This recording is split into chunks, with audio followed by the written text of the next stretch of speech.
Hi there, Chantal here from Grounded Mind. I wanted to put a video together, and this video is called Turning Point.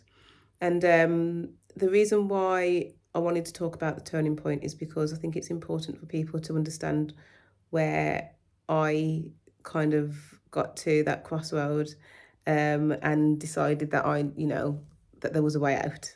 I love why Alan Gordon's called his book that, The Way Out, because there essentially is a way out.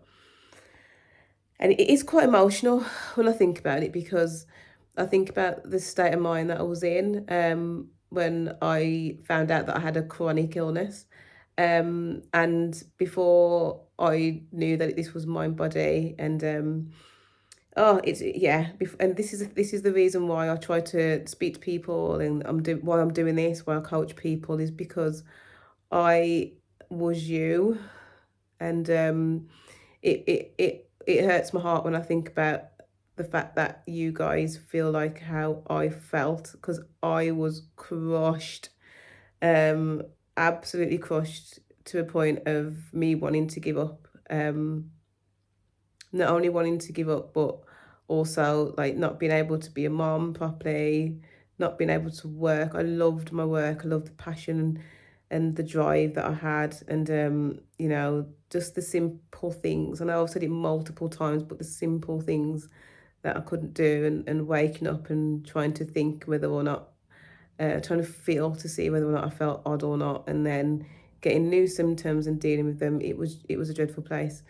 Um, in early 2022, while I was waiting for my referral to ENT, when I was reading the book, that I found that somebody posted in the Vestibular Migraine support group called, I think it's Victory Over Vestibular Migraine. It wasn't a mind body book, it was just more so about what it is, all the different types of vestibular issues, um, like foods that you shouldn't eat, and exercises to do, and I suppose the science behind vestibular migraine in terms of what it is in the medical world.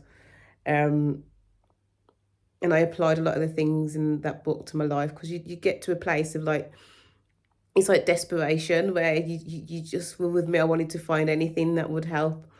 I remember I was going onto YouTube and I was typing in vestibular migraine exercises, and I was doing all of these different exercises. I was moving my head to that side and to that side, and putting my legs in the air, and like falling back on the bed, and all of these different types of balance things to try and make myself feel better, and to try and stop the uneasy feeling. And and at that point, I had no idea that all I was doing was making a scared brain that was producing these symptoms even more scared. I had no recollection of that at all.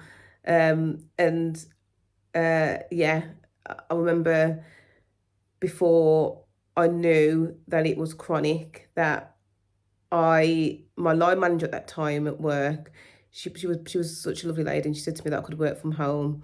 She had migraines as well. She didn't have vestibular migraine, but she would have migraines, and every so often she'd be off work or she'd work from home because she had migraines. And so when I told her that what my symptoms that I was getting, and what they said it potentially was, yeah, she was very lenient with me. So I would work from home in the dark, looking at the thing is as well, some of the symptoms that I had, I noticed now I developed them because I read about what some of the symptoms could be, and it actually impacted on me as well. So like the typical migraine symptoms as well, I read about those, and like the whole thing about turning the lights right down. I used to do that. Even though I had light sensitivity, I don't think me sitting in a dark room in the day, like a very dark room, was a symptom, but I made it into a symptom, and it then affected me.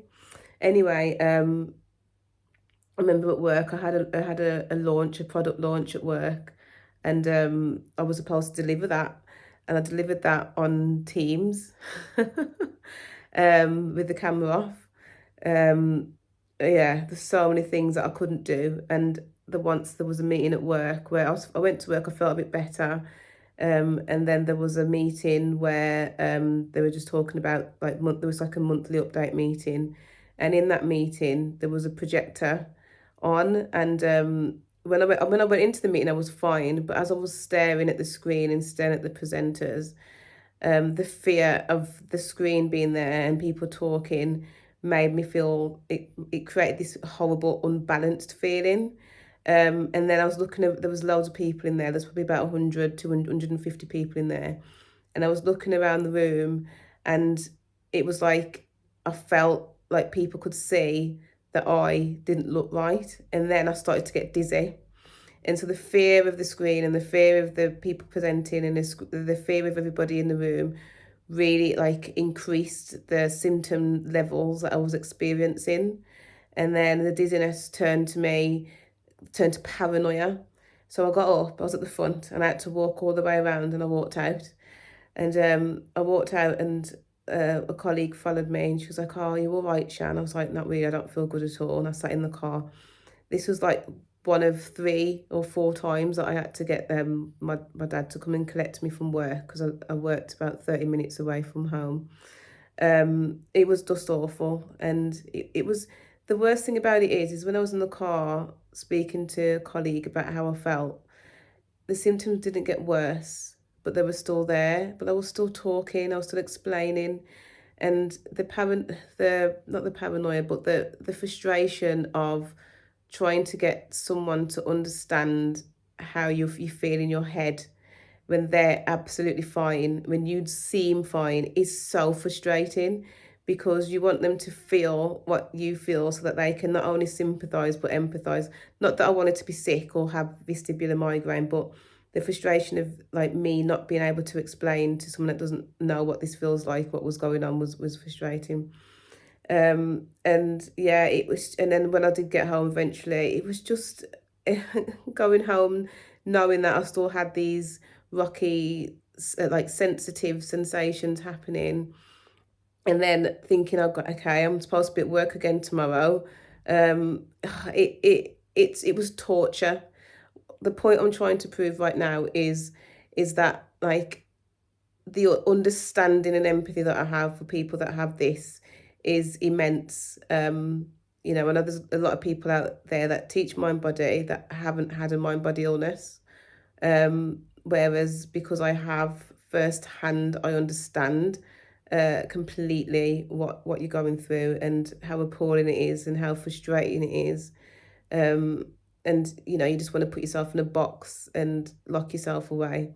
But as Alan Gordon says, there is a way out. And reading his book and reading Joey's book, and then seeing Dan on YouTube, the way how they spoke and taught me neuroplasticity, brain retraining, emotions, how to deal with fear, how to look at things, how to change the way you think about your fears, the relationship that you have with your fears, the way how you treat your symptoms, the relationship that you have with your symptoms, what you do when you get a symptom, how you see yourself, your emotions, how your emotions our past emotions can be buried deep down and can rise and then can trigger things to become chronic. Even things around the fact that I am, and I know a lot of people are like me, I am very active. I am a go-getter. I like to do things constantly. I barely sit down. I don't usually say no much to people when they ask me to do things, whether I'm at work, whether I'm at home. I've got a proactive head. I'm always thinking of ideas. And when you're that kind of person and you've been that kind of person all the way through your life, and then as you're getting older, it starts to make an impact on you because your body's actually saying stop, and you're not stopping, and you're carrying on and you're carrying on and you're carrying on. And then your body actually stops for you because it isn't happy with what you're doing. And essentially, it's trying to protect you and stop you from doing what you shouldn't, what you're not, you should be supposed to be living. And our bodies have been made for a certain reason, a specific reason. And if we're not treating it correctly, then yeah, these chronic illnesses do tend to become chronic because we're not listening. And that's, I didn't listen at all. So but what I'm trying to say is, in terms of the help that I received from speaking to people, from listening to people, from reading books, it helped me to have a tailored approach to get to where I am today. And where I am today is at a place where I know that If I have a symptom, then I know how to deal with it. I know how to deal with fear. Fear, I think, is the biggest thing we need to treat. Fear is the thing that causes our symptoms to get worse.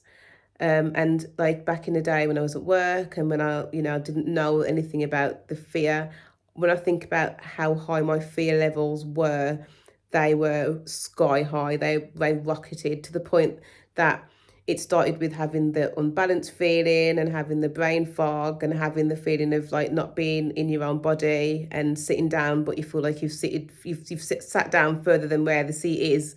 That kind of horrible motion feeling. The tinnitus then came after because the fear was so bad that it brought on another symptom, made me aware of the tinnitus. And then I had the high pitched ringing in my ears.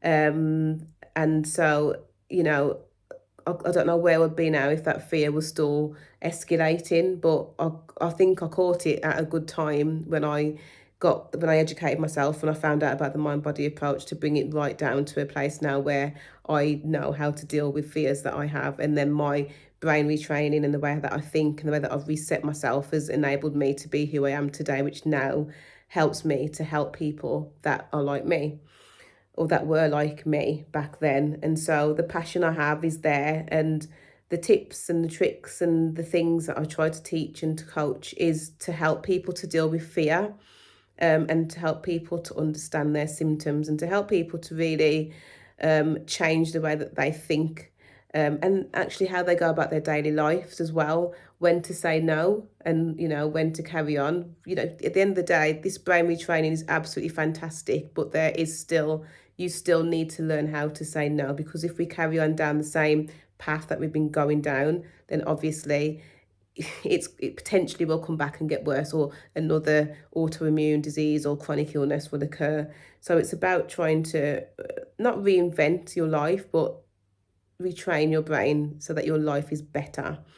And so Grounded Mind is essentially here to help people to understand, firstly, what mind body is, to understand how your life is, and to help you to apply techniques to your life that will enable you to eliminate the fears that you have, and to eliminate the fears that will then eliminate the symptoms, and to just basically know how you can live a happy life and live a normal life, um, with a new way of thinking about things, which is what essentially I have done. And so I am going to share that. So, um, yeah, I want to hear from you. It's not just about me offering coaching, it's about me understanding like what your wants and what your needs are and what you struggle with.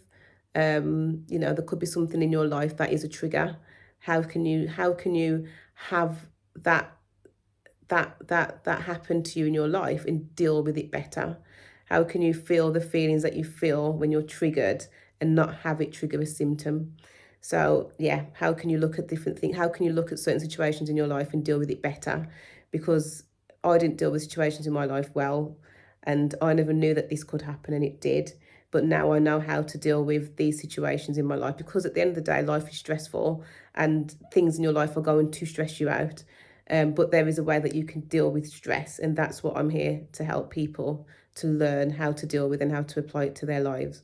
Um, so yeah, I wanted to share that today. It's a bit of a long one, but yes, I am here.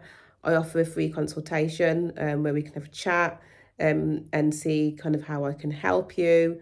I want you to be a part of my community. So yeah, get in contact. You can contact me on here, you can contact me on Instagram, you can contact me on my email, on my website, or my information's in the contact section on YouTube and on Instagram. Anyway, have a lovely day, and I will speak to you soon. Bye bye.